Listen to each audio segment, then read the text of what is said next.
Hey, what's up everybody? Bringing you into the Bat Cave here to share something about the Jackson Gnarvana that I've not heard anybody else discuss. Before we go there though, we got a little Count cameo. It's like his favorite spot to hang out now. Yeah, so I have watched a bunch of videos on this boat, just came out a few days ago. I've watched videos from Jackson, from Dane's walkthrough. Seth Ashworth has a really good video on some of the new features found in this boat.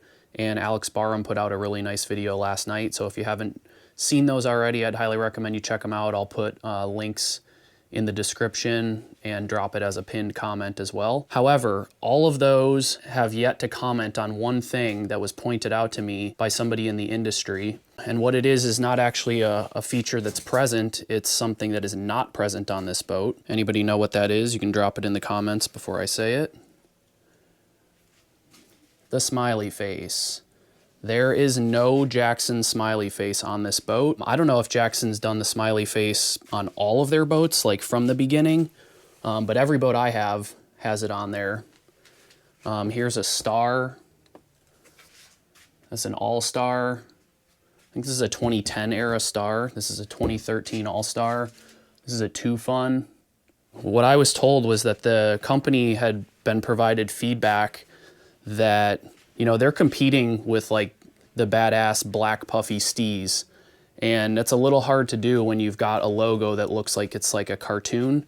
Jackson's always had this kind of unique, I feel like, family friendly design with all the like funky things for the seat and your feet and the strings and all that, and funky colors and, you know, like bubbly font. So I mean, that's cool. Eric Jackson obviously made kind of a unique brand. But yeah, if you're competing for the badass boat on the market, they're clearly trying to change that up with this logo, for whatever you think about it. The general consensus from all the people I know is that they're not too stoked on the name. I think personally they should have just renamed it or called it a Gnarvana 2.0. They've already got the series going with the Antics and the Zen. I don't know why they didn't just call it a Gnarvana 2.0. I think Gnarvana is a cool name. Gnarvana is kind of like, I don't know, a dad joke or something. And then the other thing I want to talk about for aesthetics on this boat is the bow, because this thing is just pretty much straight up ugly. I love the way this boat paddles. I've had it out twice now.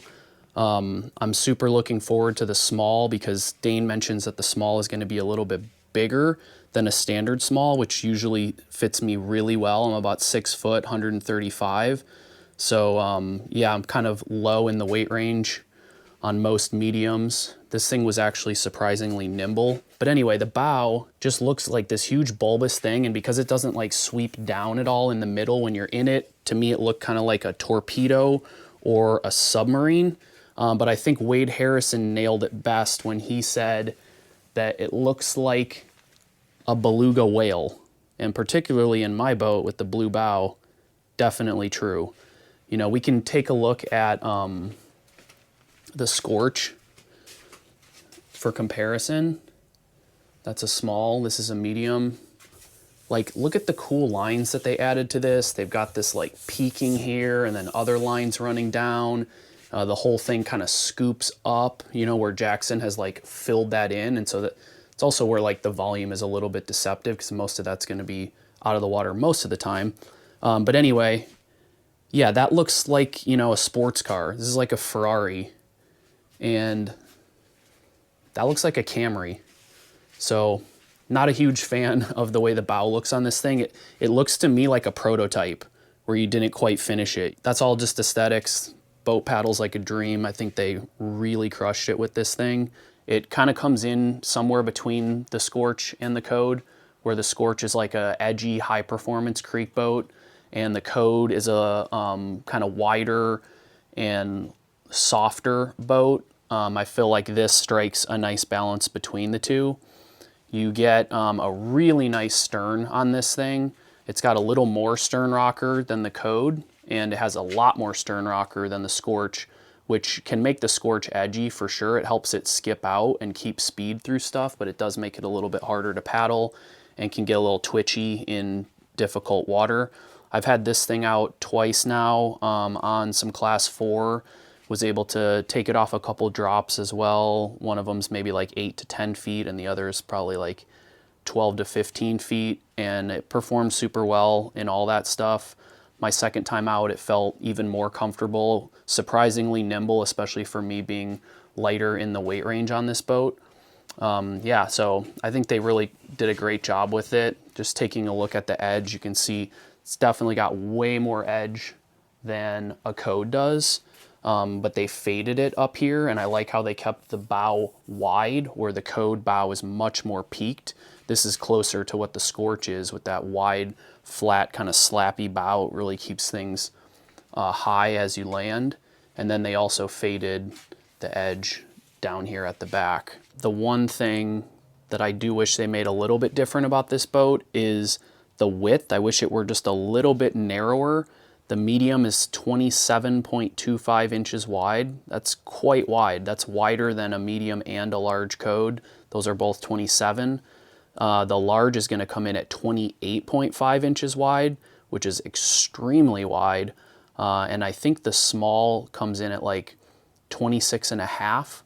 So pretty wide boat. And I kind of have the same complaint about the Antics 2.0, which is one of my favorite boats ever, maybe my favorite boat ever, is I wish it were just a touch narrower. That said, there have been plenty of times when I'm like running the Antics in like class 4 stuff, and that width has sort of saved me. So it is a mixed bag.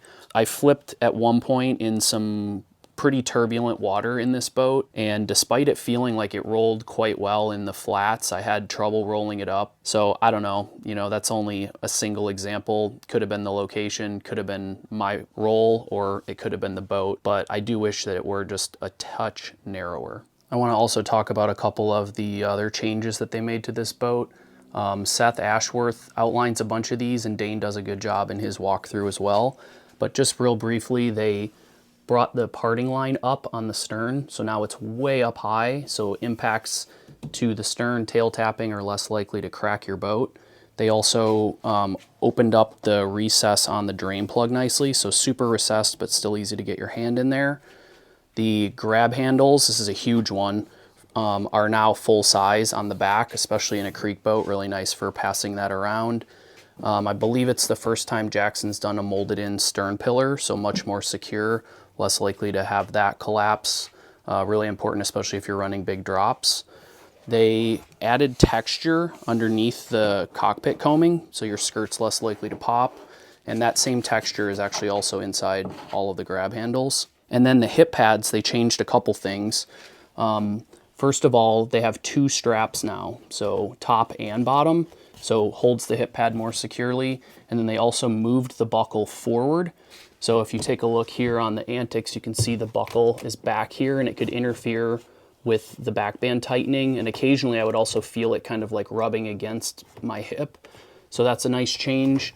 And then the one thing I wish they had done different, if you see here, when you had just the one, it was really easy to flip it up and work with your hip pads if you needed to change things around or different people getting in your boat. Now that's a bit harder because you have this bottom one, so when you go to fold it up, that kind of interferes. I wish that at least on the bottom they had put a clip in, like Dagger does, instead of having this where you have to unthread it and then thread it back in. But overall, definitely a nice improvement, and if you're just setting it up for yourself, you should be good to go. And then you also get bee's knees, and I have that in my Antics. I really like them. I also added it to my Ozone. And then one other thing, not really an upgrade, but just something I want to point out that's kind of rad, is that this boat has this cool texture in it. So it's like a combination of the yellow and the blue all throughout. It's all speckled, you can see a little bit there. And then just a final shout out to the Jackson sponge. This is such a good sponge. Blows the Piranha sponge away, super durable, very absorbent, makes a great shoulder pad if you're carrying your boat a long distance. And yeah, Dagger doesn't even give you one, which is kind of ironic because I have gotten more water in my Dagger boats than just about any other boat. Jackson still has the no hole design, so their boats tend to run really dry, but they still hook you up with the best sponge out there. And then one other little change that I forgot to mention is the straps. They moved in here, so the 2 for the water bottle, or whatever you want to put against the pillar, are still there. The bottom 2 used to be back here, and now they've moved those. So there's one here, and then the other one is down in the corner here. Unfortunately, it makes the corner one really kind of useless when you have a water bottle in there.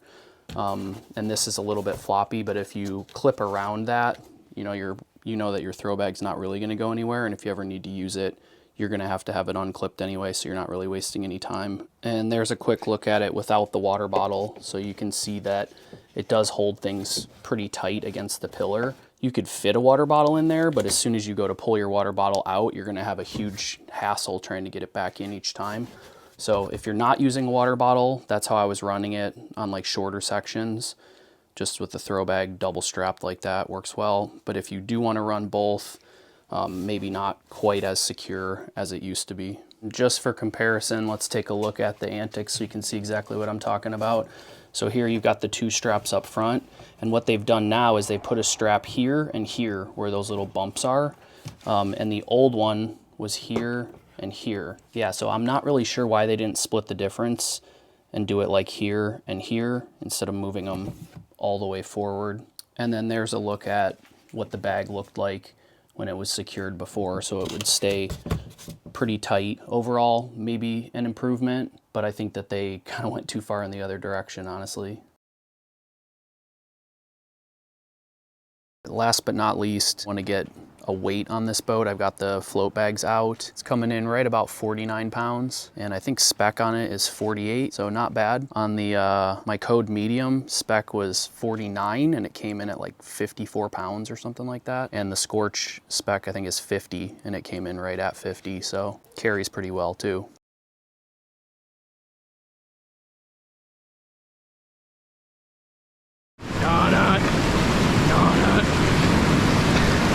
Yeah.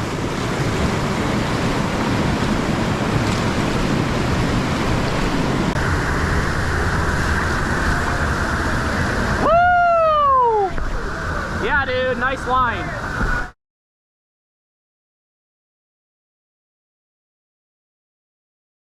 Yeah, I think they did a great job with this boat. I highly recommend that you try to get some seat time in one, hoping that we start seeing the smalls soon so I can try one of those. And I know a bunch of people who are excited to try the large as well. All right, thanks for watching, everybody.